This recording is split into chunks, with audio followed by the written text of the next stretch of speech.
নমস্কাৰ, জ্ঞান দৰ্শন চেনেলটোলৈ সকলোকে স্বাগতম জনাইছোঁ। আজিৰ ভিডিঅ'ত আনিছোঁ ক্লাছ 10ৰ বড়োসকল। বহুত দিন ভিডিঅ' দিব পৰা নাই, মোৰ বিশেষ অসুবিধা থকাৰ হেতুকে। আজিৰ ভিডিঅ'টো চাই কেনে পালা জনাবা। 1 নম্বৰ প্ৰশ্ন, বড়ো ভাষা কি ভাষাগোষ্ঠীৰ অন্তৰ্ভুক্ত? উত্তৰ, চীনা তিব্বত বৰ্মীয় ঠালৰ ভাষা। 2 নম্বৰ, বড়ো ভাষা কেতিয়া প্ৰাথমিক শিক্ষাৰ মাধ্যম হিচাপে স্বীকৃতি লাভ কৰিছিল? উত্তৰ, 1963 চনত। 3 নম্বৰ, বড়োসকলৰ বিষয়ে লিখা দুখন গ্ৰন্থৰ নাম লিখা। উত্তৰ, ফৈমাল মিজিং আৰু যুঁজায়নী। 4 নম্বৰ, বড়ো ভাষাৰ প্ৰথম গ্ৰন্থখন কি? উত্তৰ, বড়ো ভিছা ও আইন, 1915 চনত প্ৰকাশ হৈছিল। 5 নম্বৰ, বড়োসকল পৰম্পৰাগত সাজপাৰত ব্যৱহাৰ কৰা কেইটিমান চানেকিৰ নাম উল্লেখ কৰা। উত্তৰ, দাউথু আগান, ফাৰেও মেগন, মুফুৰ আফা, দাওৰাই মৌফৰেভ, থাইগিৰ বিবাৰ, হাজৌ আগৰ। 6 নম্বৰ, চমু টকা লিখা। ক নম্বৰ আছে উস্তাদ কামিনী কুমাৰ নাৰ্জাৰী।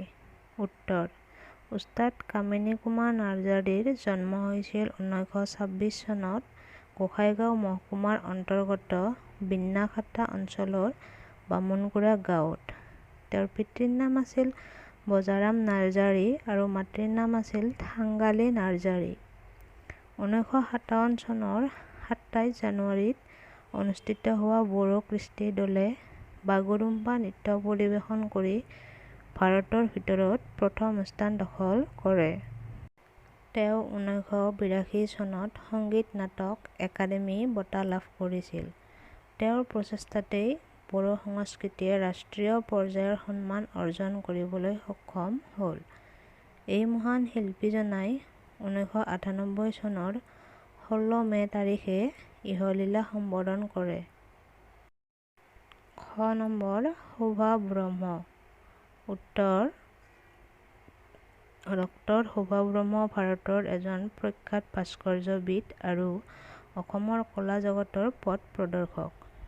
এই মহান শিল্পীগৰাকীৰ জন্ম হৈছিল 1929 চনৰ 18 অক্টোবৰত কোকৰাঝাৰ জিলাৰ গোসাইগাঁৱৰ ভুমুকা নামৰ গাঁৱত। তেওঁৰ পিতৃ মাতৃৰ নাম ক্ৰমে হৰিচৰণ ব্ৰহ্ম আৰু দেৱশ্ৰী ব্ৰহ্ম। তেওঁ সৰুৰে পৰাই এজন চিত্ৰশিল্পী আৰু ভাস্কৰ্য শিল্পী হোৱাৰ সপোন দেখিছিল। তেওঁৰ সৃষ্টিশীল জীৱনৰ দুটা লক্ষ্য আছিল। প্ৰথমটো হৈছে অসমত চাৰুকলা মহাবিদ্যালয় প্ৰতিষ্ঠা কৰা। দ্বিতীয় হৈছে উত্তৰ পূৰ্বাঞ্চলৰ বিভিন্ন জাতি জনগোষ্ঠীৰ কৃষ্টি কলা জনজীৱন অধ্যয়ন কৰি এক সুকীয়া শিল্পধাৰাৰ সৃষ্টি কৰা। চিত্ৰ ভাস্কৰ্যৰ উপৰিও তেওঁৰ সাহিত্য সৃষ্টিতো যথেষ্ট হাত আছিল। তেওঁৰ প্ৰকাশিত গ্ৰন্থ হৈছে শিল্পকলাৰ নৱপ্ৰজন্ম, ভাৰতীয় চিত্ৰকলা আদি। এইজনা মহান শিল্পীয়ে 2012 চনৰ 5 মাৰ্চ তাৰিখে শেষ নিশ্বাস ত্যাগ কৰে। গ নম্বৰ, বিন্নেশ্বৰ ব্ৰহ্ম। উত্তৰ, শ্বহীদ বিন্নেশ্বৰ ব্ৰহ্মদেৱে 1949 চনৰ 28 ফেব্ৰুৱাৰীত কোকৰাঝাৰ জিলাৰ ভাটৰমাৰী গাঁৱত জন্মগ্ৰহণ কৰে। তেওঁৰ পিতৃ মাতৃৰ নাম আছিল ক্ৰমে তাৰামণি ব্ৰহ্ম আৰু সোণটি ব্ৰহ্ম।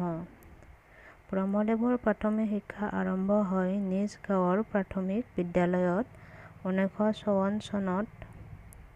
তেওঁ 1973 চনত প্ৰথমবাৰৰ বাবে হিন্দুস্তান সাৰ নিগম আৰু কৃষি সম্প্ৰসাৰণ বিভাগত চাকৰি জীৱন আৰম্ভ কৰে।